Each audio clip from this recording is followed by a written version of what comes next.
2022년 3월 7일입니다. 월요일이고 날씨는 이제 봄 날씨로 들어가는 것 같아요. 아직은 조금 서늘한 기온이 남아있지만 한 2주만 되면 금방 봄이 될 겁니다. 오늘 아침에 MBC인지 KBS인지 모르겠는데 아마 KBS 것 같은데요. 뉴스 말미에 책 소개하는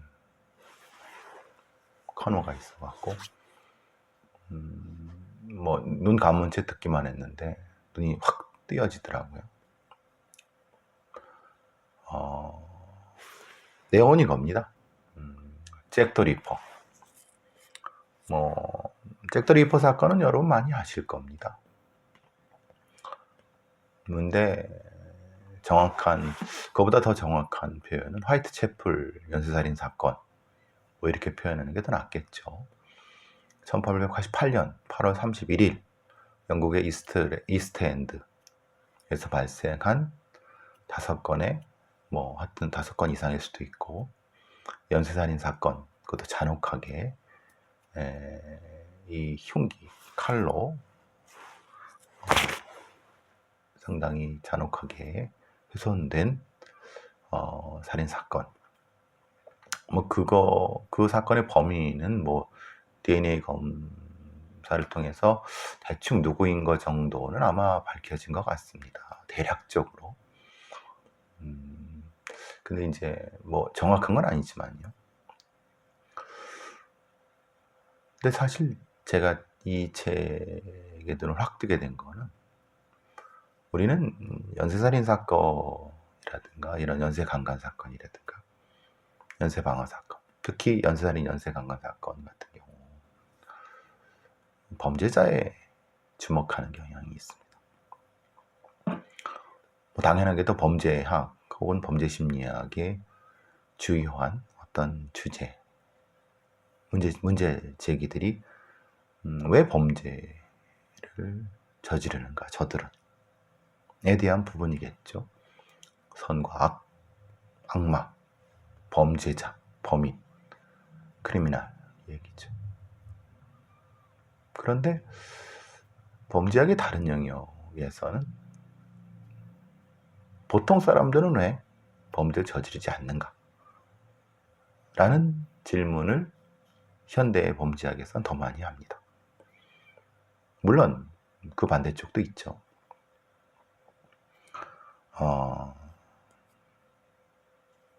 어제 이 TV 프로그램 중에서도 책이라든가 아니면 사상가를 광고하는 아니면 이 부분을 설명하고 소개하는 프로그램 중에서 한나 아렌트라고 하는 악의 평범성이죠. 많이 들어보셨을 겁니다. 나치의 전범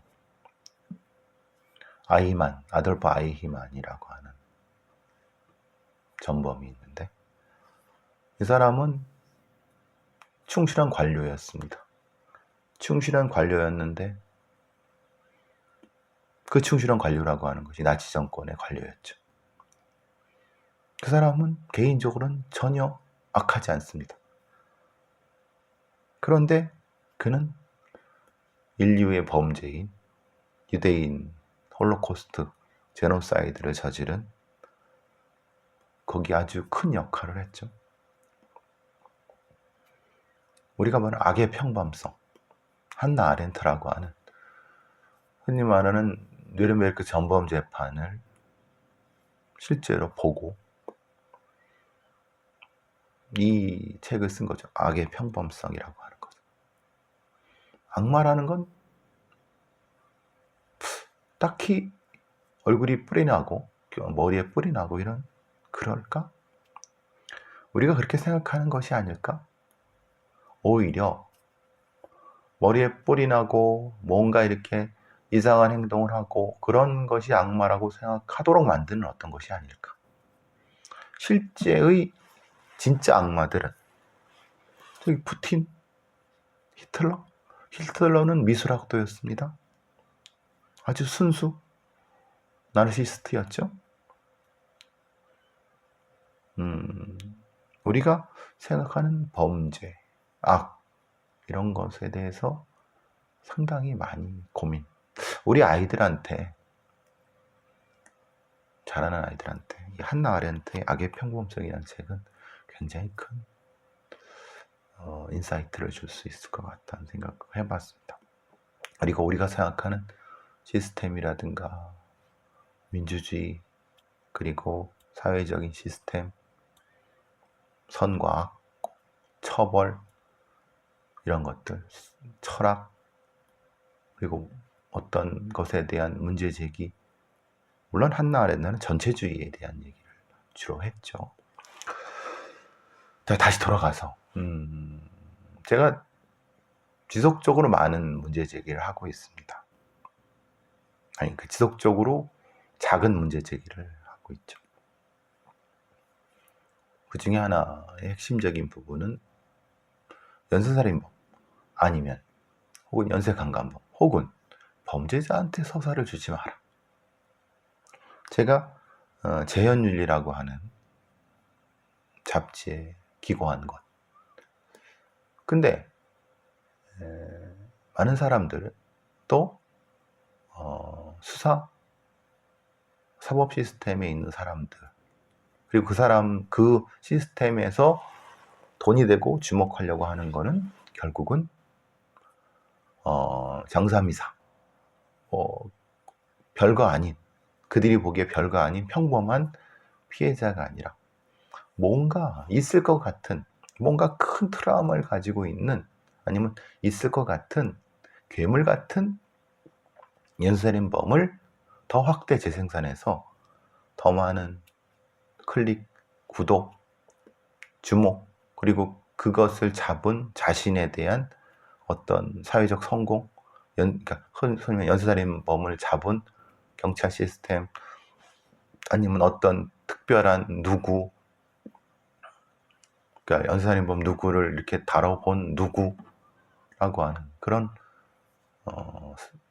자신들, 그러니까 자신들의 서사를 또 만들고 싶어하는 거예요. 즉 말하자면 연쇄살인범의 서사가 더 높아지고 더 악랄해지고 더 기괴하고 더 커지면 커질수록, 그 연쇄살인범의 서사가 더 커지면 커질수록 그를 잡거나 아니면 그에 잡는데 어떤 작은 역할을 그리고 그 연쇄살인범의 서사를 전달해주는, 그러니까 그는 그걸 잡았던 못 잡았던 전달해주는 어떤 존재들, 그게 프로파일러들이든 아니면 뭐 경찰이든 아니면 탐정이든, 의 서사는 자동적으로 올라가게 됩니다. 그러니까 실제로 어떤 연쇄살인범이 굉장히 유명하고 잔혹하고 뭐죠, 그런 어떤 존재로 만들려고 하는, 실제로는 그렇지 않은데 그러려고 하면은 두 가지 방법이 있겠죠. 연쇄살인범의 잔인성과 악마성을 더 크게 높이고, 또 하나 피해자를 더 비참하게, 더 처참하게 만드는 두 가지를 다 쓰게 됩니다. 그래서 실제로 이 화이트채플 연쇄살인 사건, 잭더 리퍼의 희생자들은 죽어도 좋은 매춘부가 아니었습니다. 죽어도 좋은 매춘부가 아니었습니다. 죽어도 좋은 매춘부가 아니었습니다. 즉, 이들의 이름을 애니, 폴리 리컬스, 애니 체프먼, 엘리자베스 스트라이드, 캐서린 에도스, 메리 제인 켈리, 5 피해자가 있습니다. 그런데 그 5 피해자는 매춘부가 아니었어요.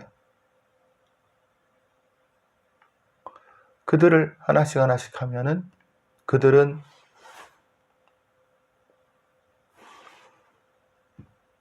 하나하나 하나하나씩 제가 이제 말씀을 드리도록 하죠.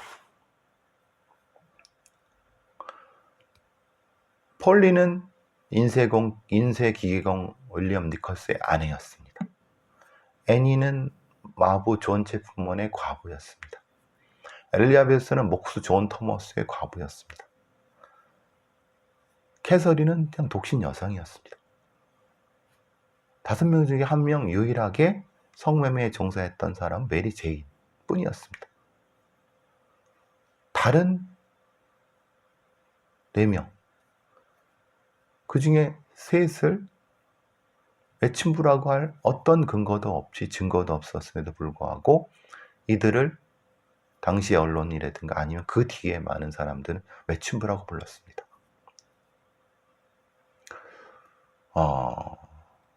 그렇게 불리게 된 이유가 있겠죠.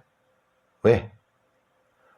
그 시대에 정식 결혼을 하지 않거나 남편의 어떤 불륜임에도 불구하고 불륜에도 그래서 집을 떠나게 된 그런 여자는 정숙하지 않은 여자, 욕먹어 싼 여자, 해픈 여자, 뭐 이런 형태로 비난을 받게 돼 있으니까 누구도 그들을 보호해주지 않았습니다. 그러니까 잭 더 리퍼의 피해자들은 그냥 보통 사람임에도 불구하고 어떻게 보면은 그 시스템, 흔히 말하는 이 시대에서 영국에 이 산업혁명이 바로 막 폭발적으로 일어나는 그 시대에 도시 외곽에서 노동자의 아내 아니면 이 버려진 삶 속에 살아야 되는 이런 삶 속에서 일종의 사회적으로 버려질 수 있는 그런 사람. 그러니까 아무도 관심을 가지지 않고 그냥 제일 쉬운, 제일 가장 더럽고 불결하고 죽어도 싼 그런 매춘부. 그 매춘부를 마치 사회적으로 청소한 어떤 정의를 실현한 듯한 중산층과 그 위에 상류계급의 시각이 반영된 잭 더 리퍼의 신화가 만들어진 거죠.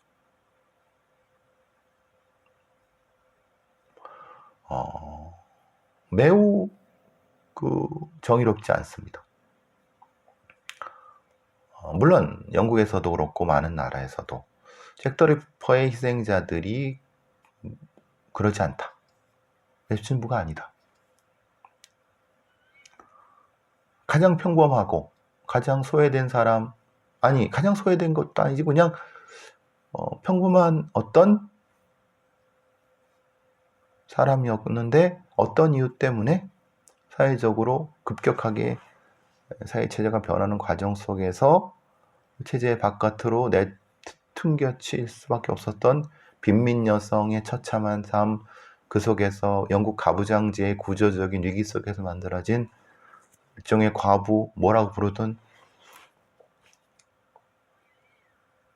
그런 사람이 된 거죠.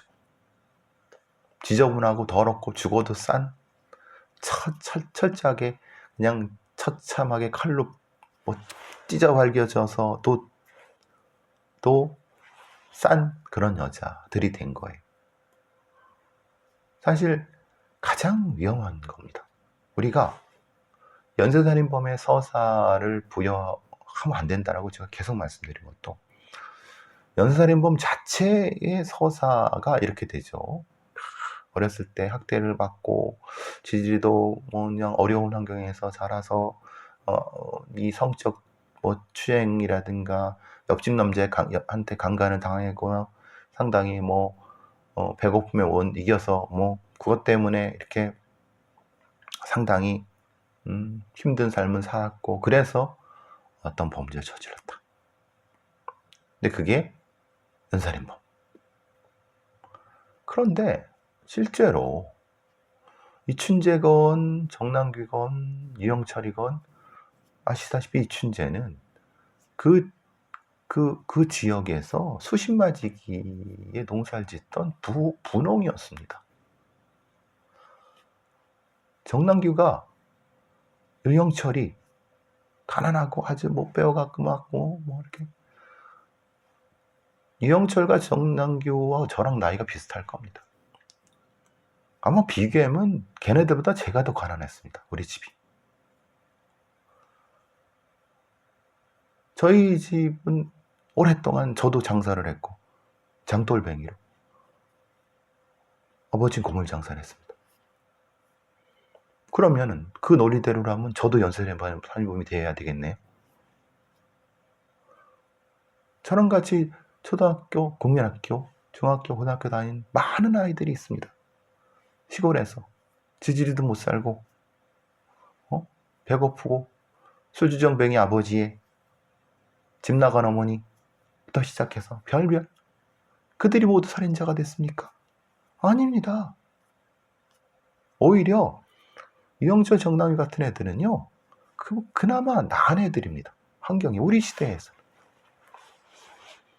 그런데 어떻게 그런 연세대 서사가 만들어집니까?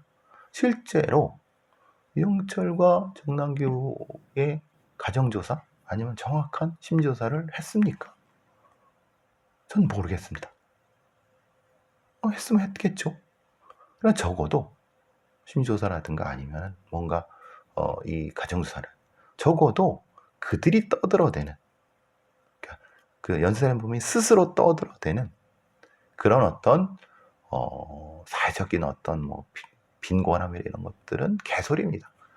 걔들보다 적어도 저희 집이 더 가난했습니다. 그리고 저희 시골에서 적어도 이영철, 정남규보다 더 우선 훨씬 많습니다. 그런데 그놈들은 자신이 저지른 범죄에 대해서 남 탓을 합니다. 피해자 탓을 하고. 그리고 그거를 그대로 경찰들, 왜? 이건 얘기가 되잖아요. 예? 제가 왜 연쇄살인범이 됐을까? 그래. 지가 떠들어. 그게 맞습니까? 저는 아니라고 생각합니다. 거꾸로. 그러면은 유영철의 피해자들, 정남규의 피해자들, 강호순의 피해자들, 강호순 같은 애들 살만합니다. 먹고 살만했어요. 근데 어떤 다른 이유, 그럼 그거를 따져야죠. 그죠? 그거를 분석해야죠. 걔 가정환경 이런 것들은 따질 필요가 없습니다. 따져도 부차적으로 따져. 가장 난감할 때가 유영철이 이 성매매 여성들만 공격을 했다. 정남규가 뭐 그렇게만 했다. 아니 뭐 꼭 그렇게 얘기하는 건 아니지만, 그럼으로써 뭔가 이 연쇄살인범들한테 서사를 부여해 갖고 뭐가 좀 대단한 놈인 것처럼, 별로 하찮은 인간들인데 대단한 놈인 것처럼 서사를 부여하는 사람들, 그럼으로써 자신들의 서사를 높이려는 사람, 그건 옳지 못합니다. 그래서 정확히 제3자가, 제3의 전문가가 그 연쇄살인범들을 심리적, 사회적, 문화적인 걸 분석할 수 있게끔 사건 기록이 공개돼야 된다. 어쨌든 그건 차치하고라도 지금 이 역사 저술가이자 방송인인 헨리 루벤홀드라고 하는 사람이 잭 더 리퍼의 5 피해자들을 여러 기록을 통해서 단지 세계적인 스타 살인마의 자극적인 시선, 그 가해자의 시선으로 본 피해자 매춘부로 동원됐던 피해 여성들한테 서사를 되찾아줘요. 그래서 이 책은 저는 아직 읽어보지 않았습니다만 굉장히 가치가 있습니다. 이런 기록들이, 즉 지배자, 뭔가 나쁜 짓을 했는데도 역사에 기록이 남는 그런 놈들 말고 피해자, 작지만 자기 일을 하는 어떤 사람들의 역사가 진짜 역사여야 되는 거예요 라고 저는 봅니다. 이것이 왜? 이 피해자들이 역시 이렇게 이 스타살인마의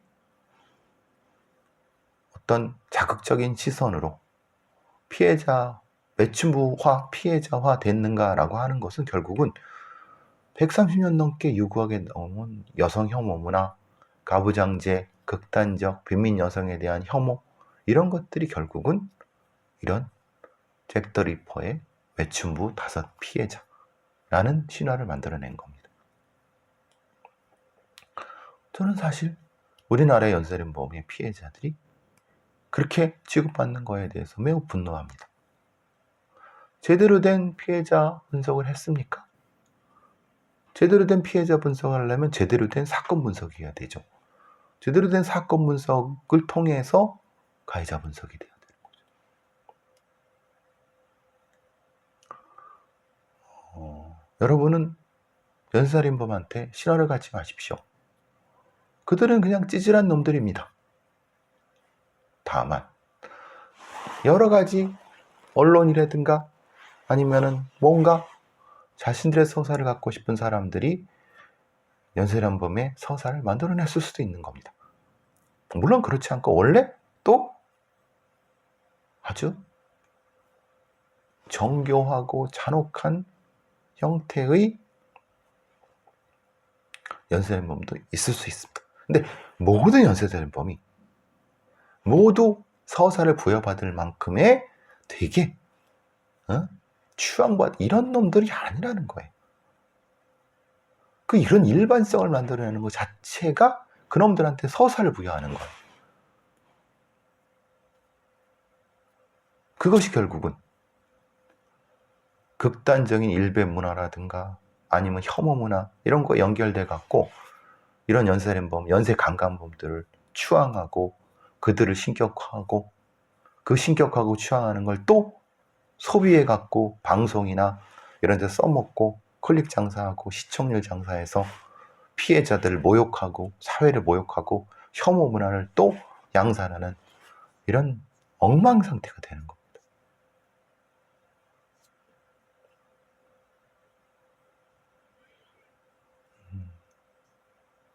제가 진짜 쓰고 싶은 책이 이런 책입니다. 가해자의 목소리가 아니라 피해자의 목소리로 피해자한테 서사를 되찾아주고 가해자한테 치장되고 막 이렇게 과장된 걸 다 뜯어내야 돼. 그런 찌질한 새끼들. 연쇄살인범으로 실제로는 연쇄살인범 맞아? 의원님이 한둘 서너 죽였는데 연쇄살인범으로 만들어야 되죠. 왜? 아니 그래야지 건수가 크니까 잡는 애들도 성과도 커지는 거죠. 언론이나 아니면 이런 데서 써먹기도 편하고.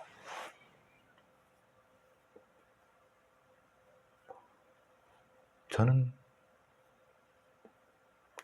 잘못된, 왜곡되고 잘못 가공된, 잘못 사용되고 있는, 잘못 이용되고 있는 연쇄살인범의 서사는 절대 옳지 않다고 생각합니다.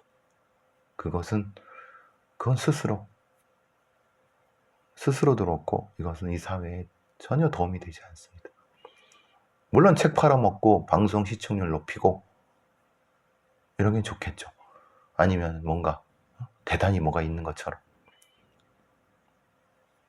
근데 그것은 그런 어떤 엉뚱하고 왜곡된 어떤 연쇄살인범의 서사를 해주면은 많은 다른 사건들을 예방하거나 대응하는데 취약해져요. 실제로 우리 사회에 어떤 꼭 필요한 치안 대처 능력이 어디 있어야 돼. 그러니까 실제로 정확한 사건 분석에 의해서 거기에 맞는 그것이 안 되게 하는 거예요. 왜? 연쇄살인범의 신화가 있고 연쇄강간범의 신화가 있으니까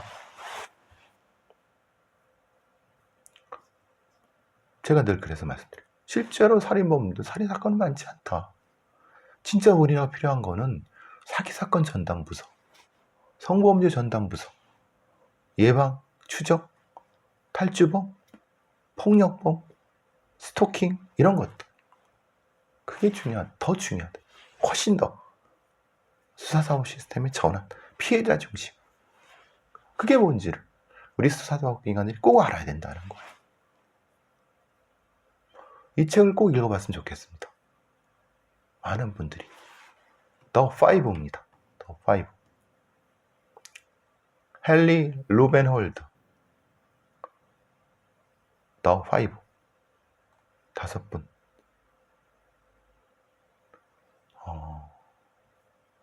어떻게 보면은 되게 내용이 지루할 수 있습니다. 왜? 연쇄살인범의 화려하고 막 잔혹한 이런 거 없습니다. 평범하고 자신의 삶에 충실했던 사람들의 평범한 삶의 5분의 삶이 있습니다.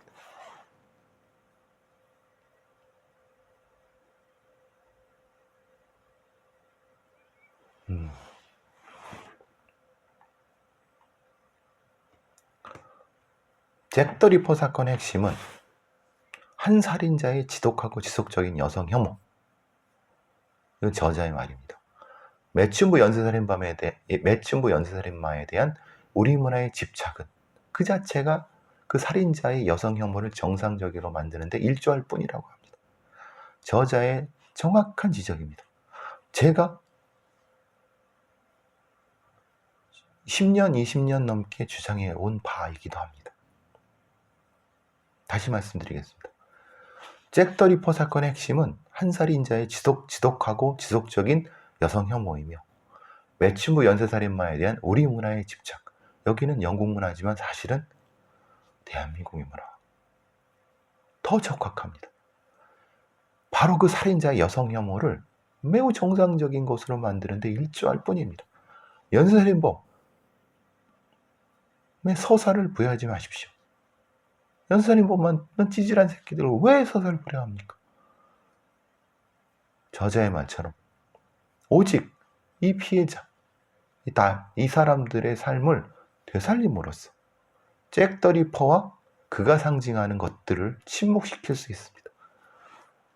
제가 평생의 업으로 삼으려고 하고 평생에 할 의무로 생각하는 것도 이겁니다. 연쇄살인범과 그가 상징하는 연쇄강간범과 연쇄방화범이 상징하고 있는 건가 그들이 상징하고 있는 그것을 침묵시키고자 하는 것. 그게 저의 의무입니다.